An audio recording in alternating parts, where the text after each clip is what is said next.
crois que c'est pire qu'une drogue. C'est enjolivé en mode c'est bon délire, une drogue comme ça qui te ramène dans des séquelles qui te fout à l'hôpital. Non, merci frérot. Tout s'achète mais pas la santé. Il y a d'autres choses pour s'amuser en fait. AVS avec Philippe Robichon. AVS pour votre santé, bonjour et bienvenue, ravi de vous retrouver. Et c'est pas tous les matins que je reçois un DJ, puisque DJ Hamida est avec nous. Bonjour et bienvenue. Salut Philippe, ça va? Je vous appelle comment en fait? Ouais, DJ Hamida, DJ Hamida, ça Ahmed. va? Bien. Alors, c'est une émission spéciale. Vous êtes artiste, producteur, détecteur de talent, DJ depuis 25 ans déjà. Ouais, je crois. Ouais. Ouais, plus de 15 ans, ouais. Créateur de Meknessi Style, votre label. Et puis depuis 2007, eh bien, vous sortez une compilation estivale et ça s'appelle À la bien Summer Edition. Ouais, c'est ça. Et depuis quelques années également, vous couplez la sortie de vos disques avec un message de prévention. Ben parce que on a commencé jeune, donc on a pris un peu d'âge en maturité, et puis étant donné que maintenant avec l'arrivée des réseaux sociaux et puis qu'on a une communauté, si on peut faire de la prévention, ça serait cool quoi. Ouais. Tout en y mêlant mon activité de musique quoi. Alors vous êtes un miraculé. Ouais. D'après le docteur, ouais, je suis un miraculé. Ouais. Alors on va raconter votre histoire. Let's go. Alors vous, ça vous est arrivé il y a quelques années déjà. 2019. 2019. Ouais, moi j'étais précurseur. Ouais, 2019, vous êtes à Tanger. 2019, je suis à Tanger. J'ai un fan qui est originaire d'Hollande et qui, lui, faisait de la livraison de protoxyde d'azote sur Tanger. Parce que sur Tanger, on a une grosse communauté qui est néerlandophone. Et étant donné que je suis très écouté aussi là-bas, le mec a voulu nous faire plaisir. Tenez, c'est pour moi et tout. Moi, j'avais jamais essayé. Mais depuis 2014, je voyais ça, moi, là-bas, quand je mixais. On était posés et je me suis dit, tiens, pourquoi pas, je vais essayer. Alors le protoxyde d'azote, pour tous ceux qui ne feraient pas des conférences sur le sujet, même si on en parle de plus en plus, il y a ceux qui sont au courant, puis il y a ceux qui ne sont pas du tout au courant. C'est ce qu'on appelle le gaz hilarant. C'est ça. Mais il n'y a rien d'hilarant en fait, je pense. Hein. Ouais. Les mamans connaissent, celles qui utilisent de la chantilly. Voilà, c'était ça. C'est des capsules à chantilly. Mais ça a d'autres vertus, ce gaz, ça. On l'utilise médicalement. Médicalement, c'est un antalgique, c'est ça. Notamment. Donc le fan, il veut vous faire plaisir, et là, il vous fait une livraison, et il n'y est pas allé de main morte. Hein. Ouais, il n'y est pas allé de main morte, et surtout qu'on était 3-4, pas plus, et puis on était qu'entre nous, donc je me suis dit, tiens, pourquoi pas, je vais essayer, alors que c'était pas dans mon... c'est pas dans mes délires, tout ça. Donc, parce que ni je consomme de drogue, ni je bois d'alcool.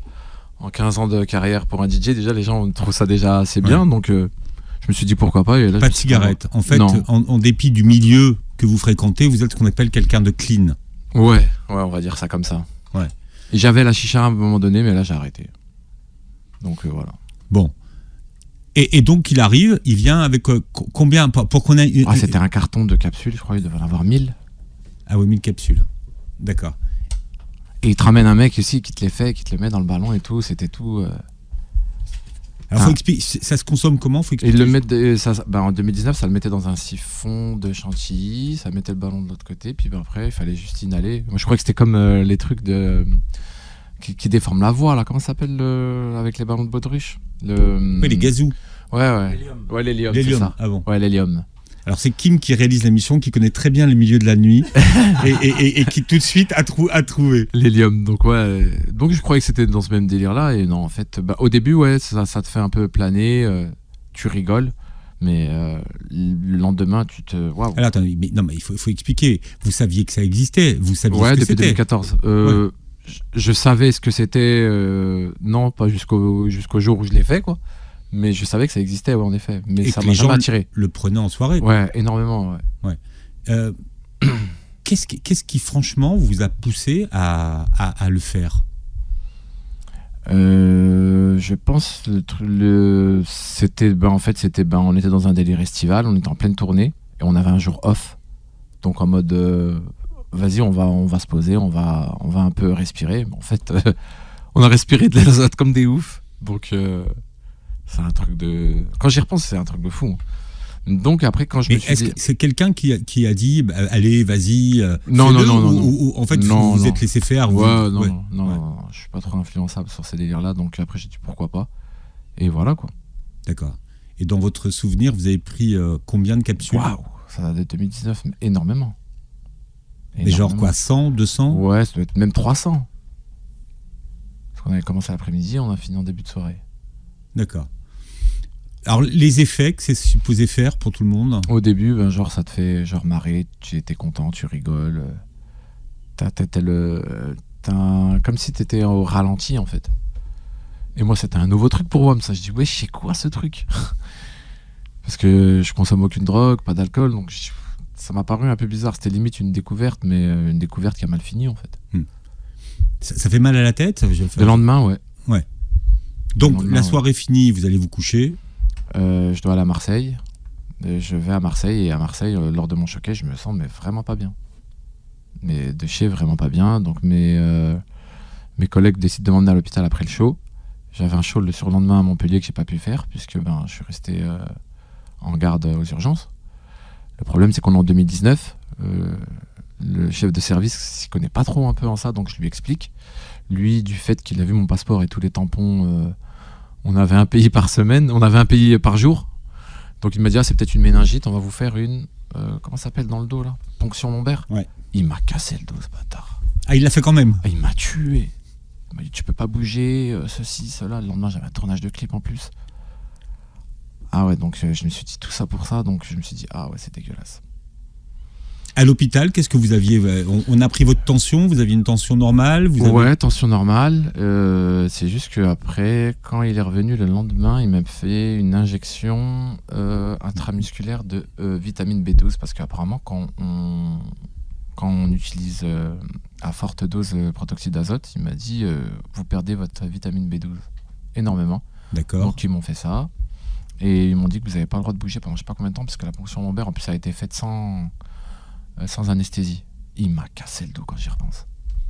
On est en 2023, je suis en train d'encore repenser là. Et le lendemain il me dit non, tu dois pas tourner de clip, tu dois rien faire. Mais les mecs venaient d'Hollande jusqu'à Marseille, je me suis levé, je suis parti tourner le clip. J'étais obligé. À un moment donné, ouais, on fait des conneries, mais on assume quand on donne sa parole, quoi. Je vais pas faire déplacer une équipe de tournage ainsi que des artistes pour tourner un clip sur Marseille.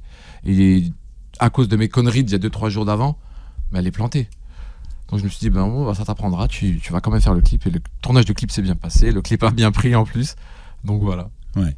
Vous aviez l'impression d'avoir fait une connerie, comme vous dites? Bah ouais, après faut assumer. On fait tous des conneries des fois. Donc c'était quoi comme... D'avoir pris ce truc.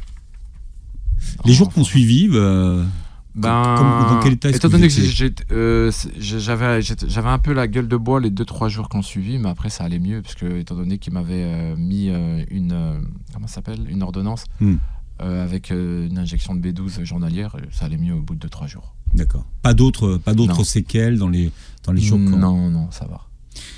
Est-ce que vous avez été tenté de recommencer? Quand je suis en soirée, les gens me demandent, mais après quand je repense, il y a le bon côté de moi-même qui me dit non, oublie pas la galère que t'as eue. D'accord. Pas de risque d'accoutumance je connais des gens, je connais des gens qui sont devenus dépendants, alors que là-bas à l'hôpital on m'a dit non, il n'y a pas de dépendance sur ça, alors que là, plus le phénomène en France... En fait, c'est pour ça que j'ai voulu en parler, c'est que j'ai vu en fait le phénomène arriver en France, je me suis dit tiens, ça serait bien d'en parler aussi et de faire la prévention à l'occasion de ma sortie d'album, quoi, tu vois. Non, puis surtout il faut le dire, il faut informer que finalement c'est pas anodin. Ouais, c'est pas anodin, ouais. C'est peut-être pas hilarant. Ouais, c'est pas hilarant du tout. C'est pas hilarant sur la durée. Ouais, sur la durée, il y a des risques d'accoutumance et que finalement c'est mauvais pour la santé. Vous êtes drogué une fois dans votre vie, en fait. Ouais. Je savais même pas que c'était une drogue, ça. En fait, ils l'ont tellement banalisé, ils ont vraiment enjolivé le truc, que je me suis dit tranquille, tu vois. Donc quand j'ai vu ce que ça, les séquelles que ça avait, non, laisse tomber. Et surtout dans mon entourage. Donc je me devais d'être aussi leur porte-parole et puis parler en leur nom aussi, tu vois. C'est-à-dire dans votre entourage? Dans mon entourage, je vois énormément de gens carrément au volant. Il y en a des qui sont au volant. Ça veut dire que t'as pas tous tes réflexes. Je pense que quand tu fais ça. Donc j'entends des gens qui accidents au volant. Non, c'est très dangereux, quoi. Alors, les réseaux sociaux se sont emparés du phénomène. Ouais, pour me traiter de schlag et de toxico. Ça m'a fait rire. Parce que les réseaux sociaux, en fait, je pense qu'ils ont voulu aussi marquer le truc. En fait, c'était une anecdote, mais on dirait que cette anecdote, vis-à-vis des gens d'Internet, pour eux, c'était tous les jours, en fait. Donc j'ai dû rectifier le truc en mode ça m'est arrivé qu'une fois, en fait. Mais et c'est là qu'on en vend. On en vend beaucoup sur les réseaux énormément, sociaux. Et maintenant, ils ont carrément conditionné en forme des petites bouteilles bleues, qui ne sont même plus les petites cartouches de chantilly. C'est des petites bouteilles bleues qu'on vous livre. Et puis, t'as un truc et tu mets le ballon dessus. Et puis, le protoxyde sort direct. Donc, il n'y a plus ce process de mettre la cartouche dans le truc de chantilly, dans le siphon et tout. Donc, maintenant, c'est devenu monnaie courante. Et on le propose en soirée, même sur les flyers. Donc, voilà. À la base, ça a été découvert dans une université en Angleterre. Ah, ils faisaient ça, ouais. Ouais, c'est fort. Et vous savez quand ? Je sais pas, mais c'est des bâtards.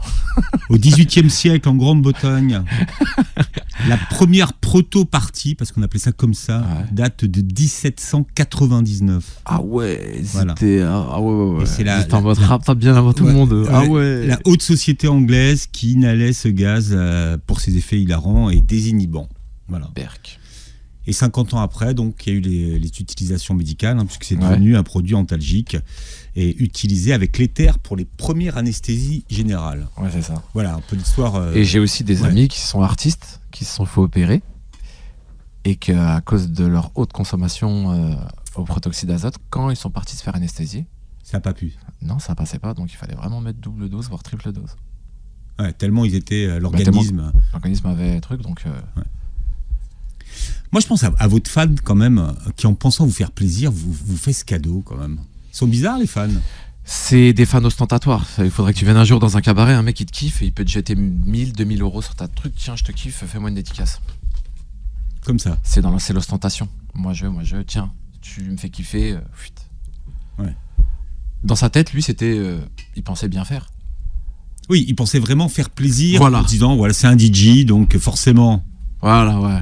Le cliché des DJ toxicos, quoi. Mais non, on n'est pas dans ça, en fait. On est juste des passionnés de musique. Donc après, la musique, quand on est passionné, il y a ses inconvénients comme ses avantages. Donc voilà, quoi. Ça s'est fait comme ça. On fait de la prévention ce matin. Alors de ce produit, il y a beaucoup de parents, de mamans, de papas qui nous écoutent. Ce matin, vous avez certainement entendu parler du protoxyde d'azote, le gaz hilarant. Et ce qu'on a envie de vous dire ce matin, c'est que c'est pas du tout hilarant. Il faut faire attention si vous voyez vos enfants avec ça. On vous dira ce qu'il faut leur dire tout à l'heure. Voilà, DJ Amida est notre invité aujourd'hui. Vous l'entendez parler de son nouveau projet, sa nouvelle compilation estivale qui s'appelle La Bien Summer Edition. C'est ça. Mais ce qui est intéressant, c'est que en même temps, vous avez décidé de coupler le message, la promo avec la prévention. C'est bien, ouais. Mais pourquoi c'était votre côté Pascal le grand frère ? Non, pas du tout. Moi, je suis loin d'être l'homme idéal ou l'homme modèle, mais si on peut faire de la prévention à la moindre échelle qu'on a, ça me ferait toujours plaisir en fait. Ce gaz hilarant, le protoxyde d'azote, qui fait des ravages, et le phénomène continue à s'étendre, notamment avec l'ampleur que ça a sur les réseaux sociaux. Quel est le statut du produit en France ? On l'achète où ? On peut Le statut du produit en France, je pense qu'il y a une règle qui est passée, il y a une loi qui est passée qu'on s'est interdit de vendre à moins de 18 ans, parce qu'il y avait même des enfants qui allaient à Carrefour acheter des capsules et puis ils se faisaient leur truc tout seuls, quoi. Et il y a eu ça, mais ça se vend sous le manteau, tu vois sur Snap, tu vois des snaps spécialement qui vous livrent et tout, donc comme toute drogue, tout est monnayable, tout est livrable.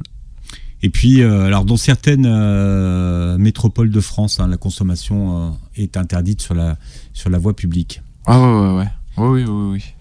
Vous avez commencé à médiatiser ce qui vous est arrivé seulement là au mois de mars. Voilà. Mais en une fois, est-ce que finalement vous avez réussi à en parler à des gens, on va dire du milieu, entre guillemets, qui en consomment et leur dire, tu vois, fais attention.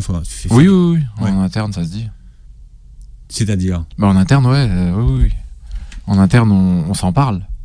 Est-ce que ceux qui utilisent ces capsules ont l'impression de prendre de la drogue Non. Ou parce que c'est pas répertorié comme tel ? Voilà, c'est enjolivé en mode c'est bon délire, alors que je crois que c'est pire qu'une drogue. Parce que une drogue comme ça qui te ramène dans des séquelles qui te fout à l'hôpital, non, merci frérot.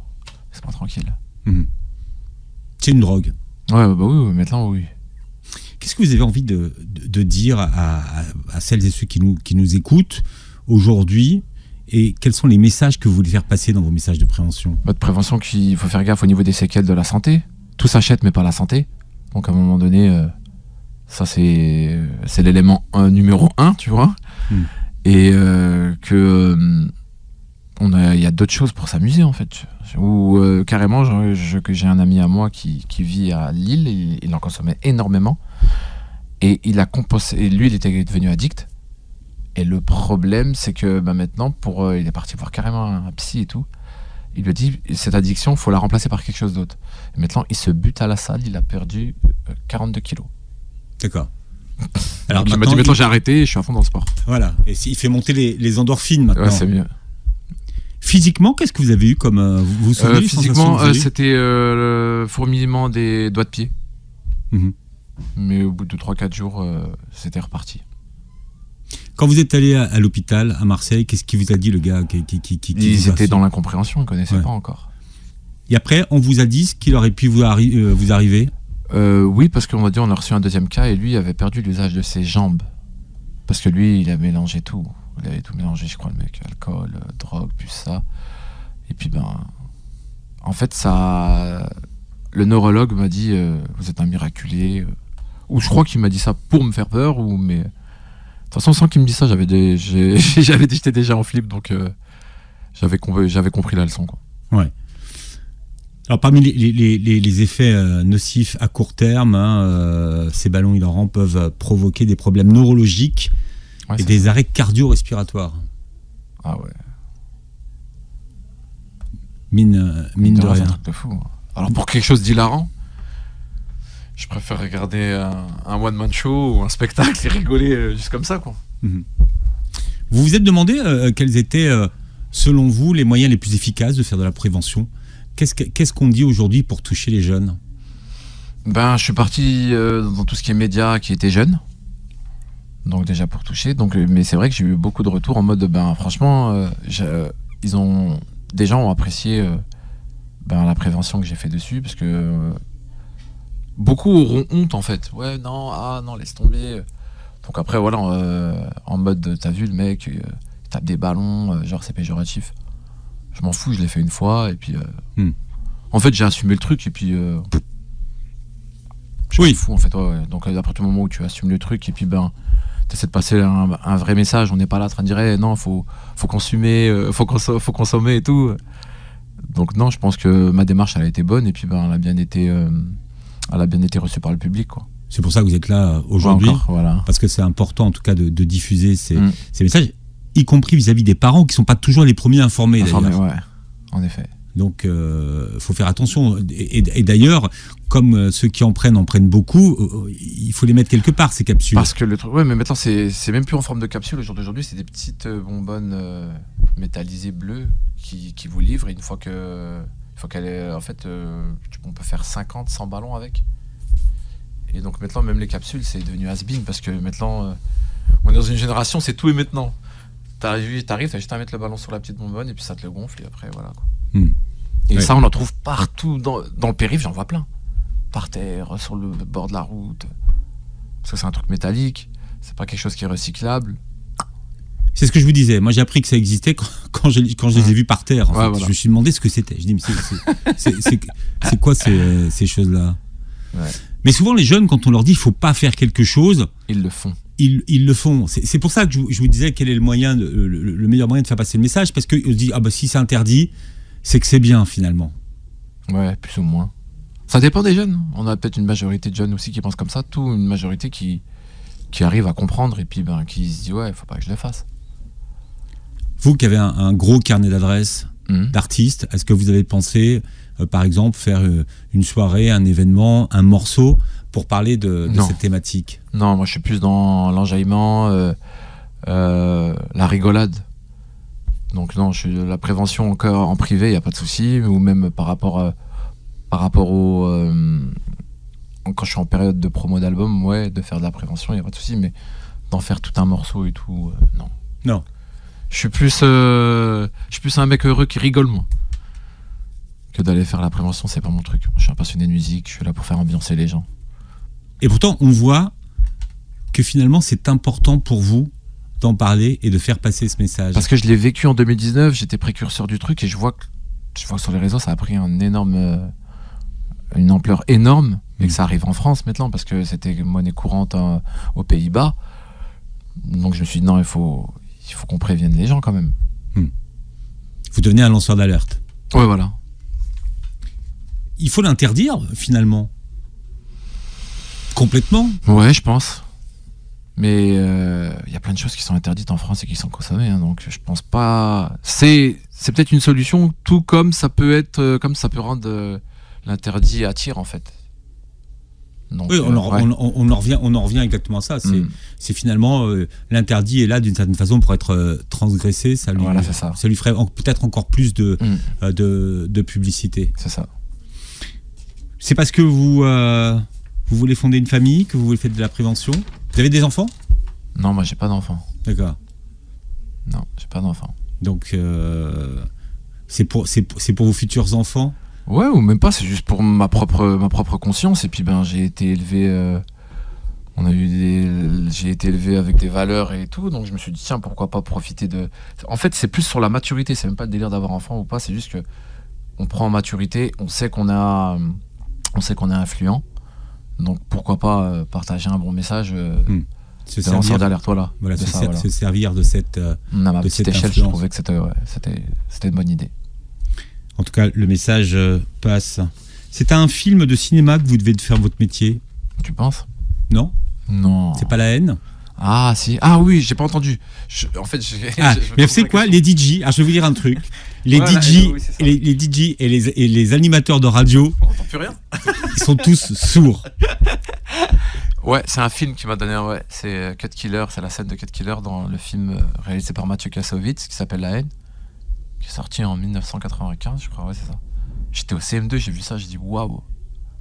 Et je pense pour pas mal de DJ, ça a été l'élément déclencheur. Pourquoi ? Qu'est-ce qui était magique pour vous ? De voir un mec dans un quartier et mettre dans une cité et mettre ses enceintes par la fenêtre. Je trouvais que ça faisait bien hip-hop à la française déjà parce qu'on était vraiment dans un contexte français. Alors que nous, à cette époque-là, c'était les IAM, les NTM, il y avait 2-3 groupes qui étaient vraiment au-dessus du marché comparé à maintenant. Donc je pense qu'il a choqué, il a mis en avant ce pilier du hip-hop qui est le DJing, il l'a mis en avant en film et franchement, ça m'a mis une claque. Pas qu'à moi, hein, à plein de DJ je pense. Et quand j'ai vu ça, j'ai dit non, je veux faire ça. Et vous vous êtes dit, je vais en faire un métier, je vais en vivre ? Non, pas au début. C'est juste quand j'ai vu mon premier travail et que j'ai vu mon salaire, j'ai dit bon, je vais retourner vendre des mixtapes, c'est mieux, c'est plus avantageux et puis je vis de ma passion et puis voilà quoi. C'était quoi votre premier travail ? Téléopérateur chez Télé 2. Qu'est-ce que c'était une carotte ça aussi. Vous avez vendu Télé 2 ? Ouais, dans une centrale d'appel. Waouh, c'était. Télé 2, le 2 c'était un numéro qu'on devait composer pour payer moins cher, c'est ça à l'époque ? Je sais même plus. Télé 2. Ouais, voilà, c'est. J'ai resté 3 semaines et je suis retourné vendre des CD. À l'époque, il y avait le set de CGTL et Télé 2 tout ça, ouais. qui se faisait la guerre, ouais. Et donc là, vous vous êtes dit, c'est pas possible. DJ, c'est mieux. Ouais, c'est ça. En fait, on vend ce qu'on fait nous. Donc, je livrais mes CD moi-même. Je les faisais presser à l'étranger. Et après, je prenais ma petite voiture et je livrais un peu partout dans la France. Et je trouvais que c'était plus avantageux que d'être chez Télé 2, quoi. Aujourd'hui, en tant que DJ, vous allez beaucoup, vous êtes beaucoup dans les soirées. Vous voyez ce qui se consomme dans les soirées. Ouais. Le gaz hilarant, j'imagine que c'est une des choses qui se consomme en soirée, mais pas énormément. Et par contre, sur ça, les gens, avant, c'est en France, hein, je parle. Avant ce phénomène de gaz hilarant, les gens s'ambiançaient plus en soirée. Maintenant, non, ils sont assis. Puis en fait, ils sont ailleurs. Donc, peu importe la musique. Je peux leur mettre une symphonie de Mozart ou de Beethoven, ça va pas choquer en fait. Je trouve que ça, c'est pas quelque chose qui aide à faire la fête. Pour certains oui, pour certains non. Tout dépend comment le mec comment sa journée s'est passée. Peut-être qu'il a des problèmes, peut-être que. Donc voilà, si quelqu'un est venu faire la fête pour faire la fête, ouais. Mais si un mec il est venu faire la fête pour oublier puis il se met ça dans la tête, frère, je le vois, il est assis comme ça, il bouge pas, c'est chelou. Bon, le gaz hilarant, on l'a compris ce matin, DJ Midas, c'est pas rien d'hilarant, ma gueule. Que Dieu nous en éloigne et vous en éloigne en tout cas. Bon, merci d'avoir été avec nous. De rien, avec plaisir, pour Philippe. passer le message. Pas de souci, avec grand plaisir. Merci. Plaisir. Et puis voilà, votre compilation estivale vient de sortir. Il n'y a pas de problème. À la Bien Summer Edition. C'est dans les bacs, c'est en ligne. Et Alia Bibi nous a rejoint. Alia Bibi, psychologue, clinicien, spécialiste du couple et de la famille, auteur et addictologue. Nous parlons aujourd'hui, vous avez compris, du gaz hilarant, le protoxyde d'azote. Pourquoi on en parle de plus en plus maintenant, alors que c'est pas un phénomène nouveau, Ali ? Alors c'est vrai que c'est pas un phénomène nouveau, mais bon, les conséquences s'aggravent de plus en plus. On a de plus en plus de consommation et de plus en plus d'effets justement secondaires à cause de ces consommations, et ça alarme parce que les situations sont de plus en plus graves. Ça touche de plus en plus, ça touche les jeunes surtout, qui en consomment énormément, et les conséquences peuvent être catastrophiques. Et le grand souci, c'est que la plupart des gens ne sont pas conscients de ces conséquences, parce que ça paraît comme ça sympa et peu nocif, alors que c'est extrêmement dangereux. Sympa et récréatif surtout. Oui, alors que ça l'est pas du tout. C'est-à-dire que c'est un effet. Vous avez cet effet où donc le protoxyde d'azote, c'est ce qu'on appelle le gaz hilarant. Ça a cet effet de provoquer du rire, mais ça dure quelques secondes, quelques minutes, et puis ça s'estompe. Et c'est ce qui va être recherché chez les jeunes surtout, donc pendant les fêtes ou même quand ils vont pas forcément bien. Mais comme c'est facilement accessible et que ça coûte pas grand-chose, beaucoup de jeunes en consomment, et de plus en plus malheureusement. Donc les effets sont vraiment très très très courts, c'est ça ? Oui, ça dure 1 à 2 minutes. Ça dure 1 à 2 minutes, vous allez être désinhibé, vous allez avoir une petite euphorie, vous mettre à rire. Alors ça, c'est surtout au début. Les gros consommateurs de gaz hilarant, ils ne rient plus. Ils sont surtout dans une consommation addictive où ils vont juste chercher à se soulager ou à avoir un sentiment de bien-être pendant ces 1 à 2 minutes. Mais étant donné que la montée est rapide et que la descente est extrêmement rapide, le gros souci, c'est qu'il y a le risque de surconsommation. Vu que l'effet que je viens d'avoir, qui était un effet agréable et de bien-être, il vient de s'estomper en 1 minute ou 2 minutes, je vais vite en reconsommer un autre, et puis en reconsommer un autre. Et donc ça se consomme avec, on appelle ça des ballons. Donc vous avez des cartouches où les jeunes consomment ça, mettent le gaz dans un ballon puis l'inhalent. Et donc le fait que ça soit facilement accessible et peu cher les pousse à en consommer énormément. Et donc vous avez des jeunes qui en consomment par centaines par jour. C'est énorme. Est-ce qu'on peut parler de drogue ? Oui, bien sûr, c'est une drogue. Alors à la base, le gaz, il a d'autres fonctions. C'est-à-dire qu'il est utilisé en médecine. On l'utilise comme un anesthésiant pour soulager justement la douleur. Mais il peut être aussi utilisé, vous le voyez dans les bonbonnes les siphons dans la chantilly, vous avez justement ce protoxyde d'azote qui va permettre à la chantilly de sortir. Donc il est utilisé pour plein d'autres choses, mais il y a eu un détournement de son utilisation justement. Étant donné que ce gaz a cet effet hilarant de provoquer donc un sentiment de bien-être et provoquer ces rires, il y a eu un détournement de ces gaz-là chez les jeunes. Au début, c'était surtout les jeunes adultes, les étudiants, mais aujourd'hui, ça touche des collégiens.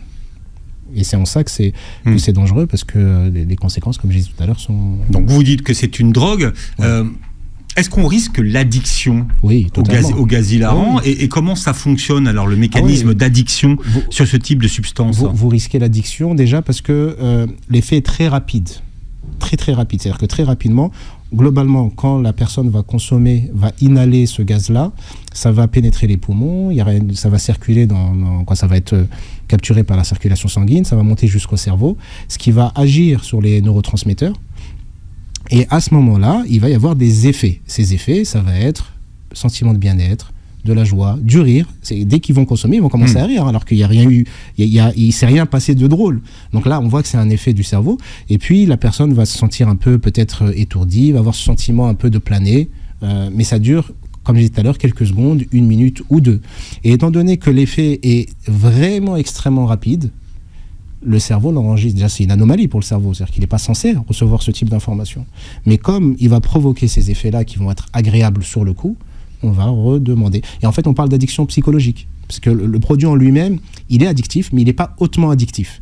Mais il va y avoir une addiction psychologique, c'est-à-dire que c'est plus ce que ça provoque qui va être réclamé par les gens, c'est-à-dire qu'ils vont le rechercher continuellement. Et étant donné que c'est extrêmement facile d'en avoir et que ça coûte pas grand-chose, et que l'effet que ça provoque va être plutôt agréable sur le coup, et encore une fois, que l'idée des gens est que c'est plutôt nocif, que c'est pas très dangereux, que c'est pas une drogue, que c'est rien, si c'est accessible au supermarché, c'est que c'est pas dangereux. Et si tous les jeunes en prennent pour faire la fête et pour se sentir bien, c'est que c'est pas dangereux. Si mon ami qui allait mal me dit que quand il en prend, il va bien, c'est que c'est pas dangereux et je le vois, il a l'air d'aller bien. Donc ça va pousser les gens à en consommer énormément, et la surconsommation peut avoir des effets dramatiques, puisque ça peut mener jusqu'à la mort, mais vous avez d'autres effets avant d'en arriver là, parce que c'est plutôt rare qu'on meure de ça, mais ça arrive. Oui, parce que quand on dit que c'est pas dangereux, c'est dangereux pour la santé. C'est très très très dangereux. C'est-à-dire que vous avez plein de risques. On peut les citer si vous voulez. Vous avez le premier risque, c'est un risque d'asphyxie, parce que quand vous allez inhaler ce gaz-là, vous allez empêcher votre corps d'avoir de l'oxygène, donc il y a un risque d'asphyxie. Il va y avoir un risque justement de perdre connaissance éventuellement. Les autres risques, c'est des problèmes respiratoires assez graves. Il peut y avoir des risques d'étourdissement, d'engourdissement, de nausées, de maux de tête, de perte de l'équilibre, de chute, et donc de perte connaissance. C'est-à-dire, vous avez des personnes, quand ils en consomment, ils perdent connaissance, ils se réveillent, ils ne savent pas ce qui s'est passé. Mais imaginez que vous prenez ça et que vous conduisez, vous risquez un accident. Donc vous pouvez chuter de vous-même. C'est pour ça que les gens qui consomment du protoxyde d'azote, on leur dit consommer assis. Parce que debout, vous risquez de tomber. On risque de perdre l'équilibre, c'est ça ? On risque de tomber, on dit tomber de sa hauteur, c'est-à-dire qu'on est debout et on tombe d'un coup. On perd le contrôle de ses membres. On n'arrive plus justement à les gérer. Donc je vous ai parlé des risques respiratoires, des risques de vomissement. Il y a des risques d'atteinte de la moelle épinière et du cerveau, donc il y a des risques neurologiques. Vous avez des gens qui peuvent être paralysés. Alors ça peut être des paralysies qu'on peut un peu rattraper avec la rééducation, mais ça peut être des paralysies sur lesquelles on ne peut pas revenir, qu'on ne peut pas guérir. Vous avez des gens qui ont perdu l'usage de leurs jambes à cause de ça. Donc il y a des risques quand même assez importants. Et vous voyez que tous ces risques-là, la plupart des gens n'en sont pas conscients. Ne sont même pas au courant. Il n'y a pas du tout de... Il y a pas ou peu de prévention ou d'éducation sur la consommation de ce produit-là, malheureusement. On dit aux gens c'est pas bien, c'est dangereux, etc., mais ils ne l'entendent pas forcément, ou alors on leur explique pas en quoi c'est dangereux. Bon, il y a beaucoup de parents qui nous écoutent. Qu'est-ce qu'on peut dire aux parents qui nous écoutent ? D'être très vigilants, parce que ça c'est une bonne question, Philippe, parce qu'il y a beaucoup de parents qui ne prennent pas l'ampleur de la gravité. C'est-à-dire que beaucoup de jeunes consomment du protoxyde d'azote, de plus en plus, et vous voyez les capsules dans les rues. C'est comme ça qu'on le voit, d'ailleurs. Voilà, exactement, dans les rues, surtout les lendemains de fête ou les lendemains de week-end, le samedi matin ou le dimanche matin, vous avez des quartiers entiers où il y a des centaines de capsules au sol, les capsules qui sont à l'intérieur de la chantilly dont on parlait tout à l'heure. Et donc là, on voit que les jeunes en consomment énormément. Et pourquoi il faut que les parents soient vigilants ? Il faut qu'ils soient vigilants de ces risques, parce que c'est des risques majeurs, gravissimes. Comme je disais tout à l'heure, ça peut jusqu'à entraîner la mort. Ce n'est pas rien. On ne parle pas c'est pas une petite boisson gazeuse ou qui donne un peu d'énergie, vous voyez. C'est une vraie drogue. C'est une vraie drogue qui est complètement sous-estimée, qui est extrêmement accessible pour tous, et même pour ceux qui n'ont pas beaucoup d'argent. Et les jeunes, malheureusement, l'utilisent énormément. Donc il faut que les parents soient vigilants, il faut qu'ils puissent s'éduquer un peu à ces risques-là, d'éduquer et de prévenir les enfants de ces risques pour éviter des drames. Oui, c'est pas récréatif, c'est ça. Non, c'est pas récréatif, et même ce nom qu'on a donné de gaz hilarant parce qu'on rit derrière, il n'y a rien de drôle en fait. Il y a rien de drôle. C'est-à-dire on finit par rigoler jaune après. Déjà, sur le principe, alors je sais que les gens cherchent à avoir des moments de bien-être, etc., mais il y a quoi de drôle à rire d'une situation où vous ne savez même pas pourquoi vous riez ? C'est-à-dire que c'est une réaction neurologique, c'est une réaction du cerveau, mais vous, il n'y a rien qui vous a fait rire en réalité, rien qui s'est passé qui était drôle. C'est juste que vous avez provoqué le rire. Est-ce qu'on est si triste et si malheureux que ça pour devoir provoquer un rire ? Il y a plein de choses qui peuvent être drôles, il y a plein de choses qui peuvent être amusantes, il y a plein de choses qui peuvent être agréables à vivre et qui peuvent provoquer exactement les mêmes sensations sans risque. Mais là, donc, c'est pas drôle, c'est assez triste quand même de provoquer un rire, d'aller chercher de manière chimique un rire, et deux, les conséquences ne sont pas du tout drôles. Les jeunes qu'on voit qui ont des problèmes maintenant pour marcher, qui ne peuvent plus marcher correctement ou qui ont plus le contrôle de leurs jambes, on en voit de plus en plus dans les hôpitaux, et les rééducations sont assez longues. Alors pour certains, il y a des rééducations qui fonctionnent, et tant mieux, c'est-à-dire qu'on arrive un peu à rattraper les choses, déjà en arrêtant la consommation, puis derrière en faisant tout un travail de rééducation. Mais ce qu'il faut comprendre, parce que les gens parfois ne saisissent pas, dans la rééducation, qu'est-ce qu'on fait? On réapprend aux gens à utiliser leurs mains. On les réapprend à prendre un stylo. On les réapprend à utiliser leurs jambes pour marcher. C'est les apprentissages de bébé. Hein. Exactement. Ouais. Donc, si on doit vous réapprendre ça, c'est que vous n'êtes plus en capacité de le faire. Et si vous n'êtes plus en capacité de le faire, c'est dû à la consommation. Après, il y a aussi un autre danger, c'est que souvent on dit c'est une surconsommation qui va provoquer ça. Et c'est là où il faut faire attention. Parce que vous pouvez avoir une personne qui va consommer 100 ballons par jour et qui, pendant plusieurs semaines, n'a rien du tout. Et une autre personne qui va en consommer 2 et bim, elle va tomber et avoir des conséquences graves. Donc faut pas jouer avec ça et prendre de risques. C'est pas la quantité qui fait le danger. Exactement. C'est dangereux. Il n'y a pas que la quantité qui fait le danger. C'est dangereux et ça peut, mais on ne sait pas quel effet ça va avoir sur nous. Donc le truc mais moi j'ai des amis qui en prennent tous les week-ends, ils n'ont jamais rien eu, n'est pas un argument valable. Parce qu'il est possible qu'eux n'aient rien pour le moment et on souhaite qu'il leur arrive rien, mais ils peuvent avoir plus tard. Comme il est possible que vous, à votre première consommation, vous ayez tout de suite une conséquence grave, voire irréversible. Pierre, on voulait vous alerter ce matin sur les dangers de ce protoxyde d'azote, le fameux gaz hilarant. Oui. Voilà. Drogue de notre époque d'ailleurs, qui s'est diffusée aussi grâce aux réseaux sociaux. Oui, parce que tout le monde en parle. En plus, les réseaux sociaux vous invitent à reproduire la même chose. On appelle ça aussi la drogue du pauvre, parce que ça coûte rien et c'est facilement accessible. Et on peut enchaîner des capsules ou des ballons à outrance. Donc c'est très important et c'est très bien que vous ayez proposé ça, Philippe, parce qu'il faut faire de la prévention. Il faut en faire le plus possible et éduquer les gens à leur consommation. Au moins vous êtes au courant, voilà. Vous êtes au moins informé des risques que vous prenez si vous consommez. Oui.